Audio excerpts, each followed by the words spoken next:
आपला एकच धंदा आहे, ल्यावे खावे बरे असावे सदैव, हेची करी हाव संसारी. पहिला संसारिक माणसाचा धंदा आहे ल्यावे, म्हणजे पहिल्यांदा चांगलं राहणं. असं प्रत्येक माणसाला वाटतं मी चांगलं राहिलं पाहिजे, चांगलं दिसलं पाहिजे. किती खटाटोप आहे. संक्रांतीच्या सणाला हळदी कुंकवाचा कार्यक्रम असतो. तुमच्याकडे असतो का हळदी कुंकवाचा? असते, असंच करा की जरा. हा असतो. ते हळदी कुंकवाचा कार्यक्रम हळदी कुंकवापेक्षा एकमेकांचे दागिने साड्या दाखवण्याला लय आनंद आहे. म्हणजे मी चांगलं राहावं, मी चांगलं दिसावं असं प्रत्येक माणसाला वाटतंय. आज कुणाला वाटत नाही मी चांगलं दिसावं. टकलं माणूस सुद्धा खिशात कंगवा घेऊन फिरत आहे आजकाल. 2-3च केस आहेत, पण इकडून इकडून का व्हायना भांग पडित आहे. का? मी चांगलं दिसलं पाहिजे. एका माणसाच्या डोक्याला मोजून 3च केस होते. नाव्याच्या दुकानात गेलं, नाव्याने सांगितलं कोणतं कट आणू, 1 साईड आणू का 2 साईड आणू. याने सांगितलं कोणती साईड नको आणू, याला हेअर डाय हाण म्हणला. म्हणजे 3 केस होते, पण याला हेअर डाय त्यांनी हाणली. चांगलं दिसावं असं प्रत्येकाला वाटतं. महाराज सुद्धा फेटात बांधताना आरशात 3-3 वेळेला बघत. का? मी चांगलं दिसलं पाहिजे म्हणून. सध्या मार्केटमध्ये, भारत देशामध्ये, महाराष्ट्रामध्ये सर्वात जास्त खर्च कशावर असेल? विको कमी राहू द्या. सर्वात जास्त खर्च कशावर असेल तर त्याला इंग्लिशमधून कॉस्मेटिक म्हणतात आणि शुद्ध मराठी भाषेमध्ये त्याला मेकअप म्हणतात. बरोबर आहे ना? आपल्याला मराठी सोपी चालली, इंग्लिश सोपी चालली. आता सांगा बरं. शुद्ध मराठी भाषेमध्ये त्याला सौंदर्य प्रसाधने म्हणतात, मेकअपचं साहित्य. किती वेगवेगळ्या प्रकारचे प्रॉडक्ट आहेत मार्केटमध्ये चांगलं दिसण्यासाठी. फेअर अँड लवली आहे चांगलं दिसण्यासाठी. बरेचसे लोक म्हणतात फेअर अँड लवली लावल्यावर माणूस गोरा होतो, पण चुकीची कल्पना आहे. फेअर अँड लवली लावून जर माणूस गोरा झाला असता तर अगोदर लोकांनी म्हशी गोऱ्या केल्या असत्या. तुमच्या आता शहरात एवढं माहिती नाही म्हशी, पण म्हशी काळ्या असते त्या गोऱ्या केल्या असत्या. उलट काळ्या माणसानं जर फेअर अँड लवली लावली, तुम्ही त्यांच्याकडे कम बघायला. योगेश महाराज माऊलीकडे बघायला, तू कशाला लावायला म्हणते फेअर अँड लवली. आपण तुम्ही आपल्याकडे बघा, तुम्ही त्यांच्याकडे नका बघू. काळ्या माणसाने जर फेअर अँड लवली लावली तर उलट काळा कलर त्याचा आणखीन जास्त उमटून दिसतो. ल्यावे म्हणजे चांगलं दिसावं स्वामीजी असं प्रत्येकाला वाटतंय. 2 नंबर खावे, चांगलं असावं.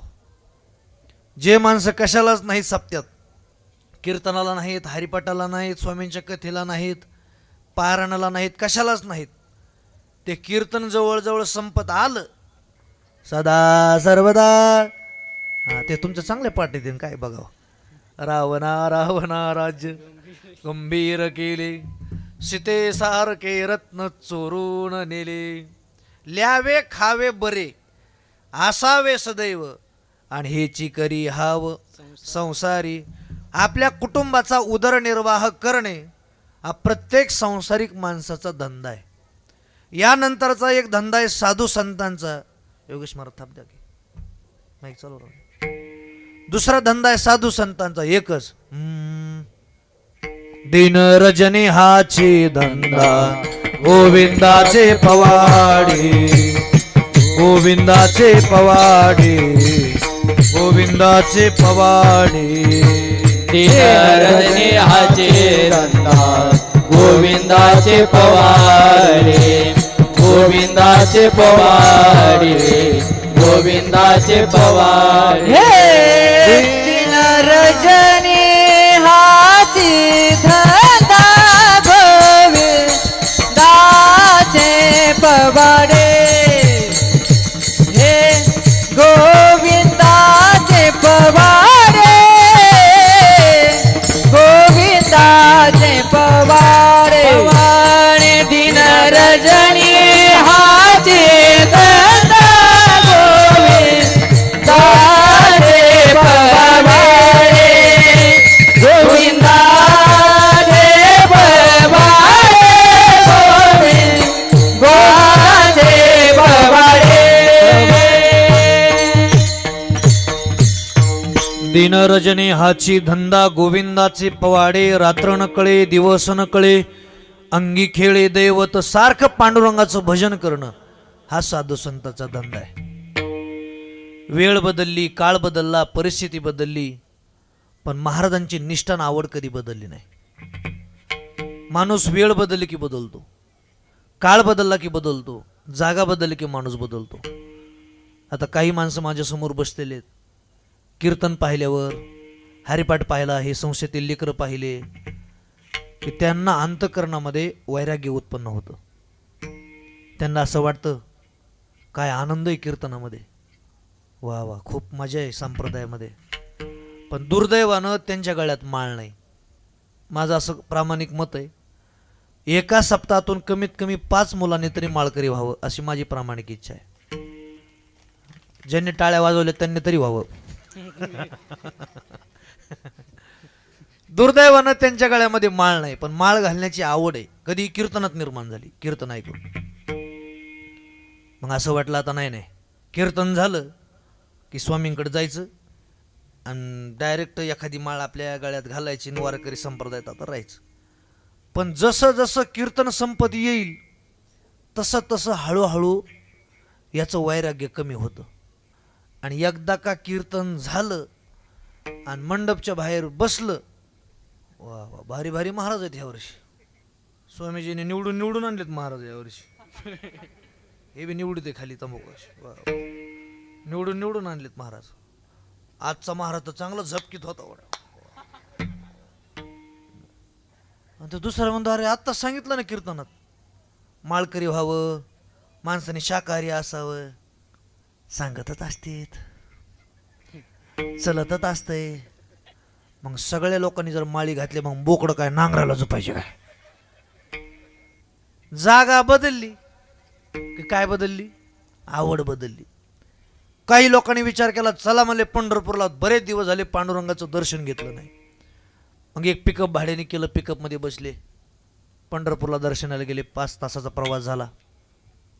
पांडुरंगाच्या बारीला उभे राहिले, तिथेही प्रचंड गर्दी, तिथे 5-6 तास बारीला उभे राहिले. दर्शन घेतलं, बाहेर निघाले, खरेदी वगैरे केली. आता खरेदी तरी काय करतात पंढरपूरला गेल्यावर? बाया करतात बांगड्या, माणसं करतात घोंगड्या. खरेदी झाली, परत गाडीमध्ये बसले आणि गाडी आपल्या अहिल्यानगरकडे निघाली. आणि 10-20 किलोमीटर गाडी पुढे गेली, ह्या मागच्या 2-3 जणांना ड्रायव्हरला आवाज दिला, ड्रायव्हर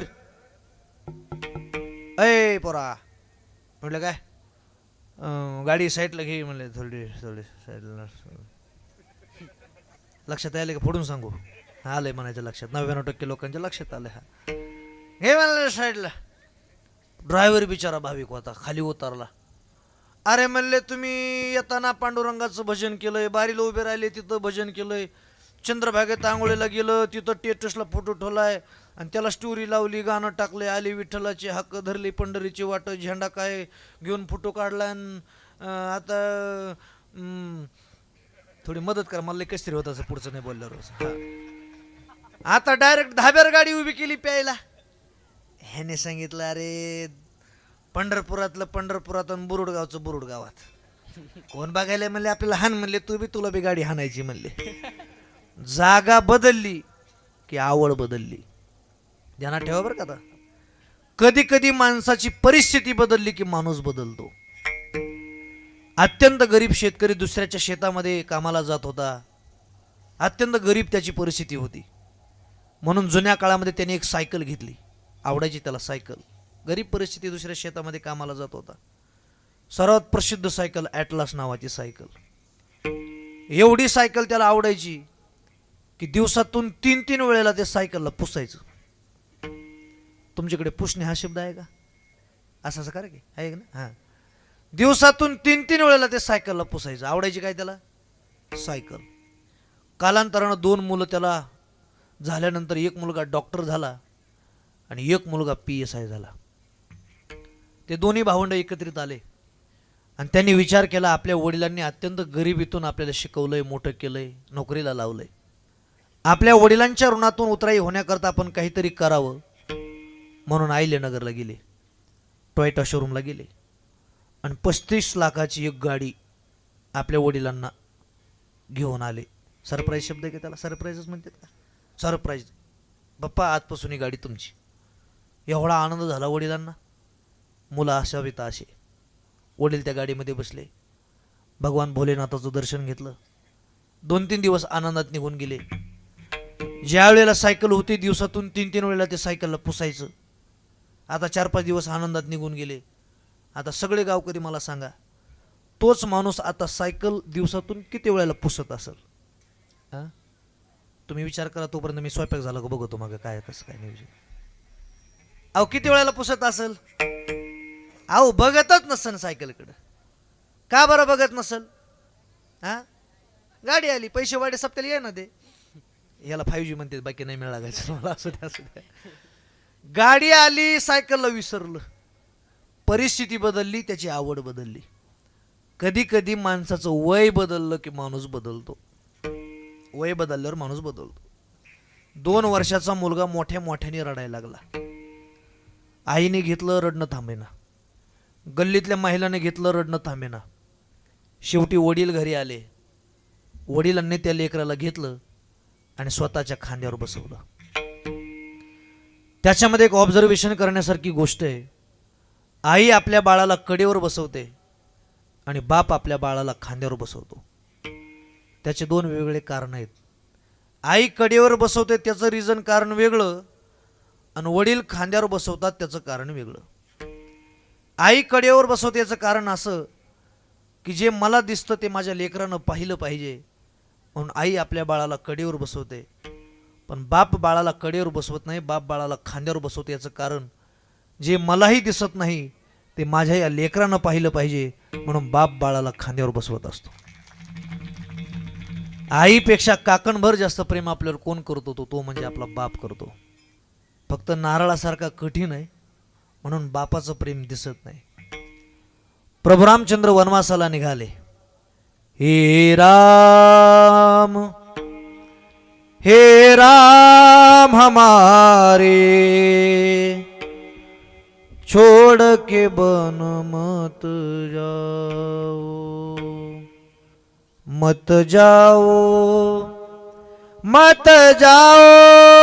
हे राम हमारे छोड़ के बन मत जाओ.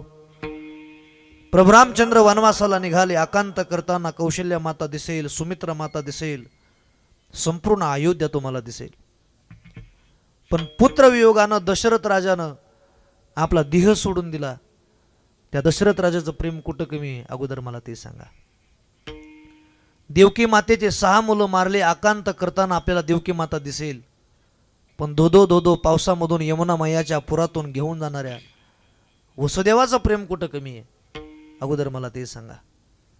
आईचं दिसतं बापाचं दिसत नाही, एवढाच फरक आहे. वडिलांचं प्रेमच जर तुम्हाला पाहायचं असेल तर या पुरुषांना विचारून चालणार नाही. वडिलांचं प्रेमच जर तुम्हाला पाहायचं असेल तर या महिलांना तुम्हाला विचारावं लागेल. आयुष्यामध्ये कधी रडला नाही, स्वतःची पत्नी गेली तरी बाप रडला नाही. स्वतःचा मोठा भाऊ ॲक्सिडेंटमध्ये गेला तरी सुद्धा रडला नाही. पण एकुलत्या एक मुलीला पाहुणे पाहायला येतात आणि पाहुणे पसंत करतात आणि रात्री फोन येतो की तुमची मुलगी आम्हाला पसंत आहे, लवकरच साखरपुडा करून लग्नाची तारीख काढू. त्या दिवसापासून तर लग्न होईपर्यंत अर्धी भाकर कमी खाणारा कोण आहे? तर तो म्हणजे तुमचा बाप आहे. आयुष्यामध्ये कधी रडला नाही, पण मुलीच्या लग्नाच्या दिवशी एका डोळ्यामध्ये आनंद आहे आणि एका डोळ्यामध्ये अश्रू दाटलेले आहेत. आनंद याच्यासाठी आहे की माझ्या डोळ्यासमोर, माझ्या उघड्या डोळ्यानं मी माझी स्वतःची लेक सासरी जाताना पाहतोय म्हणून आनंद आहे. आणि एका डोळ्यामध्ये अश्रू आहेत कारण 18, 19, 20 वर्ष सांभाळलेली लेक आजवर होती आमुची आणि आता झाली तुमची असं म्हटल्यानंतर अगदी 2 मिनिटामध्ये दुसऱ्याला द्यावी लागते. म्हणून एका डोळ्यामध्ये आनंद आहे आणि एका डोळ्यामध्ये अश्रू दाटलेले आहेत. लग्नाच्या दिवशी ज्यावेळेला मुलीला निरोप देण्याकरता, मराठवाड्यामध्ये आमच्या शब्द त्याला वाटी लावणे हा प्रकार बोलतात, काही भागात त्याला विदाई हा शब्द आहे. आणि वाटी लावण्याच्या वेळेला वाजंत्री विविध प्रकारचे ज्यावेळेला गाणे वाजवत त्या लॉन्सच्या बाहेर, मंडपच्या बाहेर, आमच्या गावामध्ये खेड्यापाड्यामध्ये ज्यावेळेला एकत्रित येतात ना, त्यावेळेला मुलगी सर्वांच्या पाया पडते आशीर्वाद घेण्याकरता. आईच्या पाया पडेल, मामाच्या पाया पडेल, मामीच्या पाया पडेल, चुलत्याच्या पाया पडेल, चुलतीच्या पाया पडेल. सर्वांच्या पाया पडेल, पण एका कोपऱ्यामध्ये एक व्यक्ती बसलेला असतो. सर्व लोक त्या ठिकाणी त्या लेकीला निरोप देण्याकरता एकत्रित येतात. आणि आत्ताच सांगितलं, एका डोळ्यामध्ये आनंद, एका डोळ्यामध्ये अश्रू आहेत. सर्व लोक बोलतात, इथे का बसलास, उठ, भेट एकदा त्या तुझ्या लेकीला, शेवटचं निघाली ती आता. आतापर्यंत सर्वांच्या पाया पडणारी मुलगी, मुलीची आणि बापाची ज्यावेळेला नजरानजर होते, त्यावेळेला मुलगी बापाच्या पाया पडत नाही, तर बापाच्या गळ्यामध्ये पडते आणि मोठ्या मोठ्याने हंबरडा फोडून रडायला सुरुवात करते. त्यावेळेला मुलगी रडते हे नवल नाही, त्यावेळेला मुलीचा बाप रडतो हे जगातलं सर्वात मोठं नवल आहे. बापाला रडवण्याची ताकद या विश्वाच्या पाठीवर कोणाची असेल ती ताकद म्हणजे मुलीची आहे. आयुष्यामध्ये रडला नाही, पण त्यावेळेला रडतो. ज्यावेळेला तुम्ही रक्षाबंधनाच्या सणाला, दीपावलीच्या सणाला ज्यावेळेला माहेरी जाण्याचा प्रयत्न करता जाताय ना, तर माहेरी तुम्ही येत असताना तुमचे वडील, याच महिलांचे वडील 200 रुपयाची, 1-1 रुपयाची चिल्लर पैसे आणून ठेवतात खिशामध्ये. का? ज्या वेळेला माझा नातू उन्हाळ्याच्या सुट्ट्यामध्ये येईल, त्यावेळेला दुकानामध्ये जाण्यासाठी माझ्या नातवाला मी 1-1 रुपये देईल. म्हातारपणी नातू खूप आवडतो माणसाला. आजोबाचा शेवटचा मित्र नातू आणि नातवाचा पहिला मित्र आजोबा. ध्यानात येतंय का? आजोबाचा शेवटचा मित्र कोण? नातू. आणि नातवाचा पहिला मित्र आजोबा. म्हातारपणी नातू खूप आवडतो, त्याचं कारण आणखीन एक सांगतो. मुलगा म्हणजे मुद्दल आणि नातू म्हणजे व्याज. आता खोटं बोलायचं नाही कीर्तनात. तुम्हाला मुद्दल जास्त आवडते, व्याज व्यवहार करणारे आहेत ना बरेचसे माणसं, बोलत राहा की जरा असं. तुम्हाला मुद्दल जास्त आवडते की व्याज जास्त आवडतं? म्हणून मुलापेक्षा नातू म्हातारपणी जास्त आवडतो. हे तुमच्या वडिलांचं प्रेम आहे. एखाद्या बापाला म्हणू द्या, का हो तुम्ही नगर शहरामधला प्लॉट विकला महाराज, मुलीचं लग्न होतं. अहो राहू द्यायचा की चांगला भाव आला असता. त्या बापाचं उत्तर आहे, महाराज पुन्हा कष्ट करेल, परत एखादा प्लॉट घेईल. पण तिकडं सासरी माझी ताडी आनंदामध्ये, तिच्या आनंदामध्ये माझा आनंद आहे, असं म्हणणारा कोण येतो? तो म्हणजे तुमचा बाप आहे. म्हणून जीवनामध्ये माहेरामध्ये बाप जर जिवंत असेल ना, तर मुलीची पिशवी आई रिकाम्या हातानं कधीच पाठवणार नाही. आई तांदूळ, मटकी, ज्वारी, लसूण द्यायची वस्तू आहे का हो? पण आई लसूण सुद्धा देणार. वडील सांगणार, टाक माझ्या ताळडीला. नसल वडिलांकडे काही, तर एखाद्या किराणाच्या दुकानाच्या समोर तुम्हाला उभं करेल बाप, पळत जाईल, एक 10 रुपयाचा बिस्किटचा पुडा आणेल, पिशवीत टाकेल आणि सांगाल, ताडे लय गरीबी ग माझी. ज्यावेळेला तुझा भाऊ चांगला एखाद्या नोकरीला लागेल, त्यावेळेला वाटेल तशी बोलवून मी तुझी करील, पण सध्या तरी माझी फार गरिबी आहे. तुम्हाला खरं सांगू, बापानं फक्त जवळ घेऊ द्या आणि शाबासकी थाप पाठीवर टाकू द्या, आणि आईनं जवळ घेऊ द्या आणि फक्त बोट मोडू द्या. टाटा बिर्लाच्या शाबासकीत सुद्धा एवढं प्रेम नाही, एवढं आईच्या बोट मोडण्यात आणि बापाच्या शाबासकीत प्रेम आहे. म्हणून जीवनामध्ये बाप खूप महत्वाचा आहे. आणि मुलीचं आणि बापाचं जरा वेगळंच नातं आहे.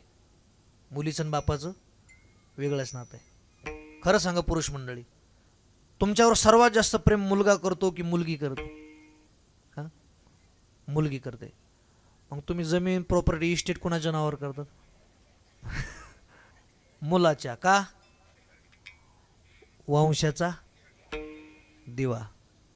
आणि ज्या वेळेला मग वंशाचा दिवा बापाचे कॉलर पकडतो, मग बायको म्हणते, बघा ना कसा आमचा बाब्या पिऊन आला, सोड बाब्या कॉलर, तुम्ही घुसा पलंगा खाली. कोण? वंशाचा दिवा. पण एखादी मुलगी आहे का दारू पिऊन आली आणि तिने सांगितलं पप्पा कुठे, त्यांच्या डोक्यातच दगड घालते? आहे का अशी? नाही. मुलीला संस्कारच वेगळे असतात महाराज. तुम्ही तुमच्या घरी पाहुणे येऊ द्या, आजही पाहुणे येऊ द्या, आणि पोराला काम सांगा आणि मुलीला काम सांगा. बंट्याला काम सांगा, बंट्या इकडे, हे पाहुणे आले दूध घेऊन ये. ग्लासमध्ये 5 रुपये घालतं. पाहुण्याच्या समोरून वाजवीत चालतं. आणि बापाला सांग, बापाच्या समोर, पाहुण्याच्या समोर इज्जत उघडी करतं, आमच्या बापाच्या घरी दूधही नाही. पण तेच काम त्याच्यापेक्षा लहान असणाऱ्या तायडीला सांगा, अशी घेऊन येते. कोणी शिकवलं तिला? मुलीला संस्कार वेगळे असतात. मुलगा जरी वंशाचा दिवा होत असेल, पण मुलगी सुद्धा वंशाची पंथी होऊ शकते, एवढं मात्र ध्यानात ठेवा. जर तुम्हाला वाटत असेल भगतसिंह जन्माला यावे, तर अगोदर विद्यादेवी पाहिजे. जर तुम्हाला वाटत असेल प्रभू रामचंद्र जन्माला यावे, अगोदर कौशल्य माता असली पाहिजे. जर तुम्हाला वाटत असेल छत्रपती शिवाजी महाराज जन्माला यावे, तर प्रत्येकाच्या घरामध्ये अगोदर राष्ट्रमाता जिजाऊ साहेब असली पाहिजे. म्हणून मुलगी झाल्यावर नाराज व्हायचं नाही. आज 10वीचा निकाल लागला, पहिली कोण आहे? तुम्ही बोला, मी फाशी घे ना तुमच्या पुढे सांगतो. हा, आज 10वीचा निकाल लागला, पहिली कोण आहे? 12वीचा निकाल लागला, पहिली कोण आहे? MPSCचा निकाल लागला, पहिली कोण आहे? UPSCचा निकाल लागला, कोण आहे? भारत देशाचे राष्ट्रपती कोण आहे? मुलगी झाल्यावर नाराज व्हायचं नाही. आणि आजही पहा तुम्ही, कुठेही मुलीचे कीर्तनाला महिला, मुली. लाडकी बहीण, दाजी मेला असा तिकडं असा, त्याला बिडीला पैसे नाही, तसंच मेला. लाडकी बहीण महिला, स्वयंपाक करायला महिला, एका घरात 2 घरं करायला. ते तर पक्क काम आहे तुमचं बाबा. कुठं कॉलेज काय माहिती, मला ॲडमिशन घ्यायचं बघा ह्या कॉलेजला, फ्रीमध्ये ॲडमिशन भेटत आहे, काही अडचण नाही. मुलगी झाल्यावर नाराज व्हायचं नाही. आणि मुलगी झाल्यावर सगळ्यात जास्त नाराज कोण होतो माहिती आहे का? स्वामीजी. हे नाही होत, हे हा, हे बिबट्या. बिबट्या म्हणजे सासू. असं दवाखान्याच्या बाहेरच बसलेलं असतं. आणि आपण जाऊन विचारायचं, काय झालं, मुलगा झाला का मुलगी? काय सांगा महाराज, पोरगी झाली. एवढं थोबाड वाकड करतात होय तुम्ही? अरे तुम्ही सुद्धा एक मुलगीच आहेत ना. तुमच्या आईने जर तुम्हाला गर्भात मारला असतं, तर तुम्ही तर पंक्तीला जेवायला असतात का आता? तुमच्या आईचे उपकार आहेत, तुम्हाला जन्म दिला. तसं येणाऱ्या मुलीलाही जन्माला येऊ द्या. विठाला विठाला विठाला विठाला विठाला विठाला विठाला. त्या बापानं त्या लेकराला खांद्यावर घेतलं आणि एका दुकानामध्ये गेले. बाळ रडतच होतं. काय घ्यावा म्हणले आता पोराला? इकडं तिकडं पाहिलं तर दुकानामध्ये एक बाहुली दिसली. विचारलं किती रुपये किंमत आहे? म्हणले 50 रुपये. घ्या बरं बाहुली म्हणले. बाहुली त्याच्या हातात दिलेली 11च्या वर. आणि असाच चमत्कार झाला, एवढं बाळ रडत होतं की 2च मिनिटात रडायचं थांबलं. बाहुली हातात दिली. कालांतरानं शाळेत गेलं, 10वी झाली, 12वी झाली, BSc झाली, MSc झाली, B.Ed झालं, नोकरीला लागलं, घरी आलं आणि मोठ्या मोठ्याने रडायला लागलं. आईने विचारलं काय झालं रडायला? सांगा ना. मित्राने विचारलं काय झालं रडायला? तरी सांगा ना. शेवटी वडिलांच्या लक्षात आलं, हे 2 वर्षाचं होतं तेव्हा एकदा असं रडलं होतं. कशा करता? बाहुली करता. पळतच वडील दुकानात गेले, 200 रुपयाची बाहुली आणली, त्याच्या हातामध्ये दिली आणि लगेच ते रडायचं थांबलं. असं झालं असेल का? का बरं? हा, त्याला बाहुलीच पाहिजे होती, पण मोठी मग 200 रुपयाची दिली ना. आता डायरेक्ट बायको म्हणा, एवढं कशाला अडक्यात घुसायले तुम्ही? काय घाली लोटांगण मोकळं पटाकर, एवढं कशाला?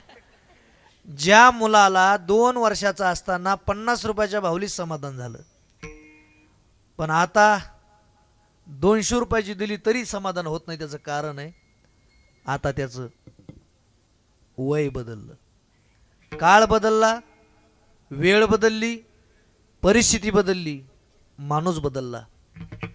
पण जगद्गुरु श्री संत तुकाराम महाराजांच्या जीवनामध्ये काळही बदलला, वेळही बदलली आणि परिस्थिती सुद्धा बदलली. बरेचसे आमचे महाराज मंडळी जगद्गुरु श्री संत तुकाराम महाराजांची गरिबी सांगतात. महाराज लई गरीब होते. 7 पिढ्यांची महाराजांची सावकारकी होती. 1972चा जसा आपल्याकडे दुष्काळ पडला, तसा त्याही पेक्षा कितीतरी भयंकर पटीनं तुकोबारांच्या काळामध्ये दुष्काळ पडला. आणि महाराजांनी सर्व कर्जाच्या वह्या घेतल्या आणि इंद्रायणीच्या डोहामध्ये बुडवून टाकल्या. या महाराष्ट्रामध्ये पहिली कर्जमाफी जर कोणी केली असेल तर आमच्या जगद्गुरु श्री संत तुकाराम महाराजांनी केलेली. आणि सर्व अन्न धान्य, धान्याचे कोठार सगळे उघडे केले. ज्यांना जेवढं लागते तेवढं घेऊन जा. आपल्याकडे मन आहे, फुकटचं घावलं आणि बापले धावलं, सगळं नेलं. काळ बदलला, परिस्थिती बदलली. मग नंतर असा काळ आला, खायला नाही म्हणून एक संतू नावाचा मुलगा, त्याचं निधन झालं. खायला नाही म्हणून महाराजांची एक पत्नी, तिचं निधन झालं. जेवढे वारकरी माळकरी इथं बसलेत, कुणी हात वर करा महाराज, खायला नाही म्हणून आमची बायको मेली. आहे का? हा, खाऊन खाऊन मरण एखाद्याची, खाऊन खाऊन मरण, पण खायलाच नाही आणि बायको मेली. आहे का एखादा असा? परिस्थिती बदलली, काळही बदलला, सगळं गाव विरोधात गेलं. कुणाच्या? तुकाराम महाराजांच्या. कोपला पाटील गावीची ही लोक, आता मज भीक कोण घाली. जो विना आता विनेकरी दादांच्या गळ्यामध्ये एकेकाळच्या लोकांनी तुकाराम महाराजांना तो विना सुद्धा घेऊ दिला नाही. संत निघून गेल्यानंतर संतांची किंमत कळते, आहे तोपर्यंत नाही. जोपर्यंत माऊली ज्ञानोबाराय आळंदी तीर्थक्षेत्रामध्ये होते, लोकांनी पाहिलं तर बाटलोरे हा शब्द वापरायचे. आणि सुचिरभूत होण्यासाठी इंद्रनेला स्नानाला जायचे. याचं तोंड पाहिलं म्हणायचे. आज एखाद्या घरासमोरून जर माऊली गेले तर या महिला दरवाजा बंद करत होत्या. आज विश्व माऊली ज्ञानोबारायांना पाहण्यासाठी आळंदीमध्ये 5-5 तास दर्शनबारीला उभं राहावं लागतं. आणि ज्ञानोबारायांना पाहण्यासाठी अगोदर इंद्रणीमध्ये स्नानाला जावं लागतं. आणि आज सोन्याच्या चांदीच्या ताटात नैवेद्य ज्ञानोबारायांना दाखवला जातो. एवढंच नाही तर ज्ञानेश्वर महाराजांची पालखी आमच्या घराच्या समोरून गेलीच पाहिजे असा आग्रह धरला जातो. रथ ओढण्याकरता, पालखी ओढण्याकरता जी मानाची बैल जोडी राहते, त्या बैलाची सुद्धा आळंदी तीर्थक्षेत्रामधून मिरवणूक काढली जाते. गेल्यानंतर आहे तोपर्यंत समाजाला संत कळाले नाही, आहे तोपर्यंत तुकोबाराय समाजाला कळाले नाही. तुकाराम महाराज म्हणले, आज मला वेडा म्हणताल, पण एक दिवस असा येईल, धन्य मानविला इहालो किलोका, भाग्या मी तुका देखलिया. स्वतःला भाग्यवान समजताल की आम्ही तुकाराम महाराजांना पाहिलंय. आहे तोपर्यंत समाजाला संतांची किंमत कळत नाही. विठाला विठाला विठाला विठाला विठाला विठाला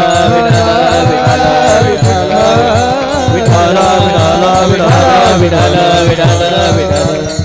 परिस्थिती बदलली, सगळं गाव विरोधात गेलं, विना घेऊ दिला नाही. पण महाराजांनी पांडुरंगाचं भजन काही सोडलं नाही. आनंदाचे डोही आनंद तरंग, आनंदाचे डोही आनंद तरंग, आनंदाची अंग, आनंदाची अंग, आनंदाचे आनंदाचे डोही आनंद तरंग, आनंदाचे डोही आनंद तरंग.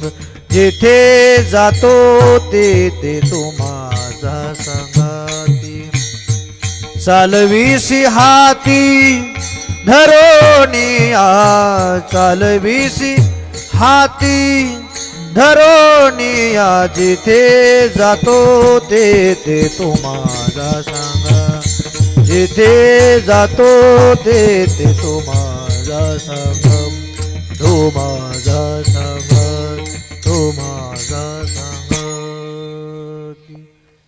हा अभंग आहे ना, हे 2 अभंग, आणखीन एक त्याला ऍड केलेला आहे. आनंदाचे डोही हा एक, आणि याच्यानंतरचा एक, वृक्षवल्ली आमा सोय रे वनचरे, वृक्षवल्ली आमा सोय रे वनचरे.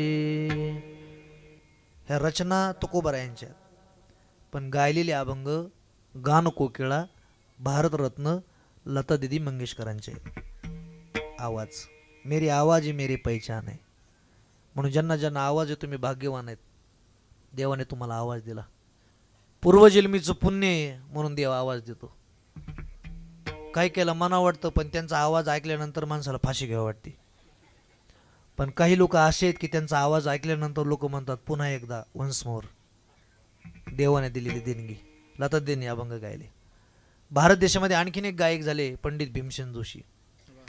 आजही त्यांचा आवाज ऐकला ना मन समाधान होतं. पुंडलिक राहे बंधू त्याची ख्याती काय सांगू, त्याची ख्याती काय सांगू. ओ माझे माहेर पंढरी आहे भिवरेच्या तीरी, याजसाठी केला होता अट्टहास. अशा अभंग गायले. जय का रंजले गांजले त्यासी मने जो आपुले. हे गाय अभंग कोणी गायले ते? माझ्या सासऱ्यानी. कोण म्हणलं इकडे? भीमसेन जोशीने म्हणालो तरी ते काही प्रतिसादच नाही त्यांचा. पंडित भीमसेन जोशीने अभंग गायले. सगळं गाव विरोधात गेलं, पण महाराजांनी पांडुरंगाचं भजन कधी सोडलं नाही. पांडुरंगाचं भजन करणं हा त्यांचा धंदा. आणि आणखीन एक धंदा, सगळ्या झोपलेल्या समाजाला अंधाराकडून प्रकाशाकडे नेण्याचा. 750 वर्षापूर्वी असा काळ होता की अस्पृश्य जातीतील लोकांना गावामध्ये प्रवेश नव्हता. कायद्यानं तो शब्द वापरणं सध्या गुन्हा आहे. पण जरी गावामध्ये यायचं ठरलं तर समोर मडकं लावलं जात होतं. मडकं म्हणजे समजतं ना. आणि त्यांच्या मागे झाडू अर्थात खराटा लावला जात होता. मडकं याच्यासाठी थुंकायची जर वेळ आली तर मडक्यामध्ये थुंकायचं. आणि झाडू याच्यासाठी लावला होता की चालत असताना पाऊल खुणा सुद्धा उमटल्या नाही पाहिजे, असा 750 वर्षापूर्वीचा काळ होता. पण दुर्दैवानं त्या काळामध्ये श्री संत चोखोबारायांचा जन्म त्या जातीमध्ये झाला. पांडुरंगाचे एकनिष्ठ वारकरी श्री संत चोखोबाराय. जावं त्यांनी पंढरपूरला, पण मंदिरामध्ये प्रवेश नाही. मंदिरामध्ये कीर्तन चालू आहे, पण आतमध्ये जाता येत नाही, कारण अस्पृश्य जातीमध्ये जन्म झालेला आहे. मग पायरीच्या शेजारी बसायचं, पायरीला शिवायचं नाही. त्या काळातील बडवे त्याने ते चित्र पाहिलं आणि विचारलं, इथं का बसला? आतमध्ये मंदिरामध्ये जायचंय, रावळामध्ये जायचंय, पांडुरंगाला पाहायचंय, भजन करायचंय. नाही जाता येणार, कारण तुमचा जन्म अस्पृश्य जातीमध्ये झालेला आहे. तिथूनही उठवायचं आणि श्री संत चोखोबारायानं वाळवंटामध्ये जाऊन बसायचं. असा 750 वर्षापूर्वीचा काळ होता. उंबरठ्यासे कैसे शिव, उंबरठ्यासे कैसे शिव, आम्ही जातीहीन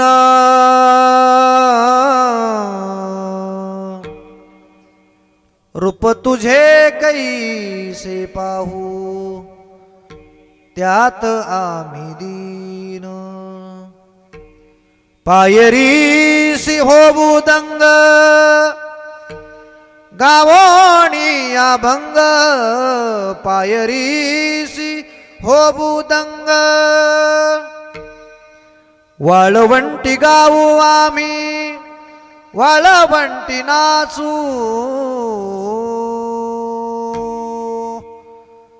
चंद्रभागेच्या पाण्याने अंग अंग नाहू, चोखा म्हणे नाम घेऊ, चोखा म्हणे नाम घेऊ. होऊनी दंग, नाथा घरी नाचे माझा सखा पांडुरंग. नाथा घरी नाचे माझा सखा पांडुरंग. अभीर गुलाल उधळीत रंग, अभीर गुलाल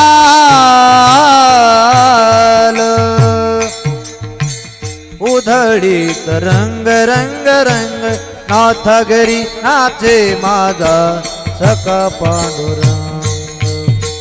नाथ घरी नाचे माझा सखा पांडुरंग. सखा पांडुरंग, सखा पांडुरंग. हे सगळ्यांच्या आवडीचं आहे बरं. मी अभंग हे भावगीत गायले की सगळ्यांना म्हणावंसं वाटलं. वाळवंटी गाऊ आम्ही, वाळवंटी नाचू. चंद्रभागेच्या पाण्याने अंग अंग नाहू. चोखा म्हणे नाम घेऊ, होऊनी दंग. नाथा घरी नाचे माझा सखा पांडुरंग. वाळवंटात बसलेलं चित्र 750 वर्षापूर्वी हे पाहिलं माझ्या ज्ञानेश्वर महाराजांनी, अर्थात माऊलीनं पाहिलं. सगळे संत ज्ञानोबरायांना माऊली म्हणतात. मा म्हणजे मानवता, उ म्हणजे उदारता, ली म्हणजे लीनता म्हणजे माऊली. म्हणून आजही गावामध्ये कोणाचंही नाव ज्ञानेश्वर असू द्या, लोक त्याला काय म्हणतात? माऊली. कोणाचं नाव ज्ञानेश्वर असू द्या, लोक त्याला माऊली म्हणतात. माऊलीच्या पालखी सोहळ्यात जर तुम्ही कधी गेलात तर प्रत्येक व्यक्तीला नावानं हाक मारत नाही, काय म्हणतो? माऊली. चोर सुद्धा माऊली म्हणतो. चोर सोहळ्यात चोर सुद्धा गर्दीत घुसतो आणि खिस्सा आणतो, मोठ्याने म्हणतो माऊली. गेला माऊली घरी, त्याला काय करायचं? चोर सुद्धा माऊली म्हणतो. माऊलीने विचारलं, महाराज इथे वाळवंटामध्ये का बसलात? सांगितलं, महाराज माऊली अस्पृश्य जातीमध्ये माझा जन्म झालेला आहे. बडवे मला मारतात, मला आत जाऊ देत नाहीत. रावळामध्ये कीर्तन चालू आहे पण मला जाता येत नाही. माऊलीने ठरवलं, एक काम करा, तुम्हाला रावळामध्ये जाता येत नाही का, मंदिरामध्ये जाता येत नाही का? म्हणजे नाही जाता येत. मग एक काम करू, असं कीर्तन आपण आपल्या वाळवंटामध्ये करू की मंदिरातल्या पांडुरंगाला आपल्या कीर्तनात यावं लागेल, असं कीर्तन आपण आपल्या वाळवंटामध्ये करू. ठरलं कीर्तन कोणाचं करायचं, तर कीर्तन ठरलं नामदेव महाराजांचं. ऐका बरं का आता हा वृत्तांत. कीर्तन ठरलं नामदेव महाराजांचं. त्या कीर्तनामध्ये चाल सांगितली संत जनाबाईंनी. आता शासन म्हणतं महिलांना आरक्षण मिळालं पाहिजे, तेव्हापासून आहे. कीर्तनामध्ये चाल सांगितली संत जनाबाईंनी आणि चाल गायली संत ज्ञानेश्वर महाराजांनी. सर्वसाधारण आपण वारकरी आहेत, आपल्या कीर्तनात एवढा आनंद येतो, तर साक्षात नामदेव महाराजांचं कीर्तन चाल सांगण्याकरता संत जनाबाई आणि चाल गाण्याकरता जर माऊली असतील तर त्या कीर्तनात आनंद किती येत असेल याचा विचार करा. पांडुरंगानं विचार केला, इथं रावळामध्ये कीर्तन चालू आहे पण आजच्या कीर्तनात माझा नामा नाही, आजच्या कीर्तनात माझी जना नाही, आजच्या कीर्तनात माझी माऊली नाही, आजच्या कीर्तनात आनंद येईना. कुणाला? पांडुरंगाला. सोडली पांडुरंगाने वीट आणि निघाला कुठं? वाळवंटात. कुणाच्या कीर्तनाला? नामदेव महाराजांच्या. आता ऐका हा वृत्तांत. एकच टाळी झाली चंद्रभागे वाळवंटी,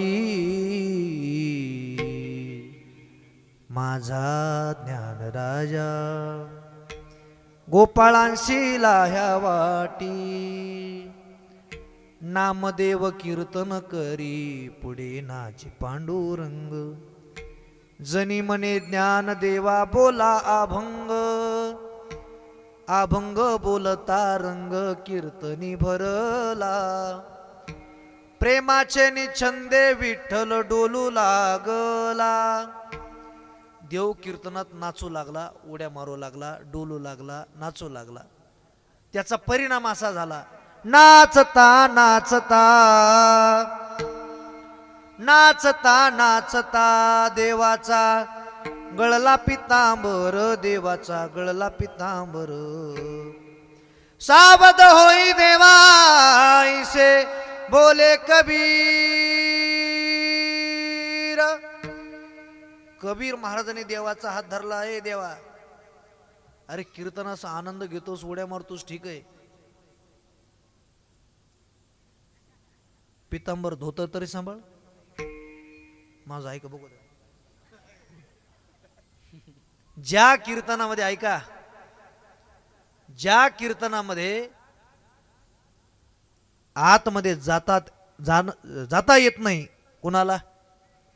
बोला की, चोखोबाऱ्यांना. ज्या कीर्तनामध्ये प्रवेश नाही, त्याच कीर्तनामध्ये माझ्या संत ज्ञानेश्वर महाराजांनी याच लाईनमध्ये श्री संत चोखोबाऱ्यांना टाळ घेऊन उभं केलं. याकरता संत या मृत्यू लोकांमध्ये येतात. अवतार तुम्हा धरा या कारण, न पाहे याती कुळाचा विचार. एखाद्या ठिकाणी नोकरीसाठी लागले तर अगोदर कास्ट सर्टिफिकेट काढावं लागतं, जातीचं प्रमाणपत्र. पण पकवाज वाजवताना जात विचारत नाहीत, कीर्तन करताना विचारत नाहीत. स्वामीजीला माझी जात माहीत नाही, मला तुमची जात माहीत नाही. हा संप्रदायाचा पाया जर कोणी उभारला असेल तर माझ्या ज्ञानेश्वर महाराजांनी केला. म्हणून सगळे संत ज्ञानोबारांचं तोंड भरून कौतुक करतात.